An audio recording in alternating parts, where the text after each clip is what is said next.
এখানকার দর্শকদেরও অসংখ্য ধন্যবাদ যারা এত সাপোর্ট করেছে কালকের থেকে। আর মাঠের অর্গানাইজারও খুব ভালো, কোনো রকম কিছু প্রবলেম হয়নি, রেফারিও ভালো। তো বেস্ট অফ লাক ফাইনালিস্টের দুটো টিমকে, আর চেষ্টা করবো যদি নেক্সট টাইম আসতে পারি। Thank you. আচ্ছা সুমন হাজরা, আমাদের কাছ থেকে একটা জানার বিষয় আছে তোমাদের।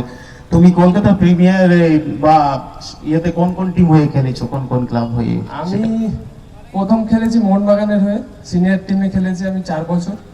তারপরে আমি সন্তোষ ট্রফি খেলেছি 2016 সালে, যেটা চ্যাম্পিয়ন হয়েছিল।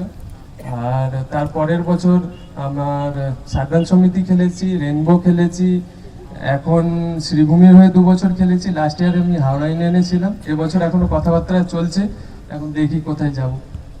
সত্যি খুব ভালো লাগে এরকম প্লেয়ার আমাদের মাঠে আবারও আসুক, এটাই চাইবো। আর সুমন হাজরাকে অনেক অনেক ধন্যবাদ, আর ভবিষ্যতের জন্য অনেক শুভকামনা। অসংখ্য ধন্যবাদ। আবার